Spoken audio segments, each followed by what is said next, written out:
আগামী 16 মে অনুষ্ঠিত হতে যাচ্ছে গাইবান্ধা পুরাতন বাজারের ত্রিবার্ষিক নির্বাচনকে ঘিরে ইতিমধ্যেই জমে উঠেছে প্রচারণা। সভাপতি পদে ছাতা মার্কা নিয়ে জোর প্রচারণায় ব্যস্ত সময় পার করছেন প্রার্থী সাংবাদিক দীপক কুমার পাল। তিনি জানান, বাজারের অধিকাংশ ব্যবসায়ী উন্নয়নের পক্ষে অবস্থান নিয়েছেন এবং তাকে বিজয়ী করার আশ্বাস দিয়েছেন। খুবই ভালো, বাজারের সংখ্যাগরিষ্ঠ ব্যবসায়ীরাই আমাকে প্রতিশ্রুতি দিয়েছে এবং তারা উন্নয়নের পক্ষে, তারা বাজারের উন্নয়নের পক্ষে তারা আমাকে চান এবং আমার এই প্রতীক ছাতা মার্কায় তারা ভোট দিতে আগ্রহ প্রকাশ করছে। অতীতে বাজারের সভাপতি হিসেবে দায়িত্ব পালনকালে বাজারের শৃঙ্খলা রক্ষা, অনিয়ম প্রতিরোধ, পরিষ্কার পরিচ্ছন্নতা নিশ্চিতকরণ সহ বিভিন্ন উন্নয়নমূলক কর্মকাণ্ডে গুরুত্বপূর্ণ ভূমিকা রেখেছেন বলেও দাবি করেন তিনি। অসংখ্য ধন্যবাদ আপনাকে আপনার এই সাক্ষাৎকার গ্রহণের জন্য।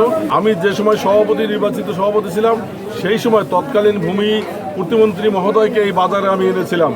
সেই সময়ে মাছ বাজার এবং কাঁচা বাজারের শেড নির্মাণ করা হয়েছে এবং সেই সময় আমার অনুরোধের প্রেক্ষিতে একটি পরিত্যক্ত জায়গা অবমুক্ত করে মাননীয় ভূমিমন্ত্রী মহোদয় উনি সেটি মসজিদ নির্মাণের জন্য দিয়েছেন। এই বাজারের ব্যবসায়ীরা সেই মসজিদে নামাজ পড়ার সুযোগ পাচ্ছে আজকে। দীপক কুমার পাল বলেন, বর্তমানে বাজারের রাস্তা ও ড্রেনেজ ব্যবস্থা অত্যন্ত নাজুক অবস্থায় রয়েছে।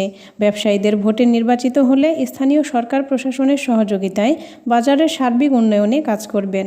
পাশাপাশি গাইবান্ধা পুরাতন বাজারকে বহুতল বিশিষ্ট আধুনিক মডেল মার্কেটে রূপান্তরের উদ্যোগ নেওয়ার কথাও জানান তিনি। আমরা সেই সময় তৎকালীন যে পৌরসভার চেয়ারম্যান মহোদয় ছিলেন সেই চেয়ারম্যান মহোদয়কে রিকোয়েস্ট করে এই বাজার ছিল সম্পূর্ণ কাঁচা রাস্তা, এই বাজারে আমরা পাকা রাস্তা করেছি। কিন্তু দুর্ভাগ্যজনক হলেও সত্য, এই বাজারের কাঁচা রাস্তা পাকা রাস্তাগুলো আজকে প্রায় ক্ষয়িষ্ণু অবস্থায়, ড্রেনগুলো ক্ষয়িষ্ণু অবস্থায়।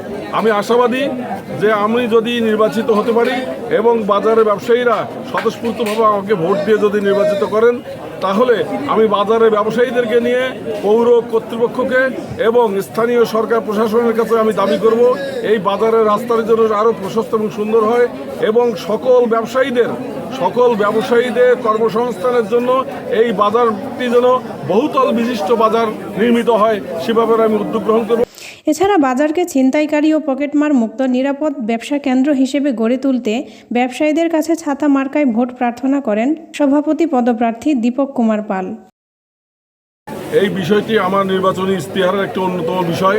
আমরা মনে করি এই বাজারে আমি নির্বাচিত হলে এই বাজারে ছিনতাইকারী, পকেটমার, এমনকি সরকারের নিয়ম বহির্ভূত যদি কেউ সুদেরও ব্যবসায়ী থাকে তাদেরকে আমরা এই বাজার থেকে বিতাড়িত করবো, সেই উদ্যোগ আমরা গ্রহণ করবো। এই বাজারকে আমরা শৃঙ্খলায় নিয়ে আসবো। তাই ভোটারদের কাছে আমার প্রত্যাশা, আমার যে প্রতীক ছাতা মার্কায় ভোট দিয়ে আপনারা আমাকে নির্বাচিত করবেন এবং বাজারের উন্নয়ন করার সুযোগ দেবেন।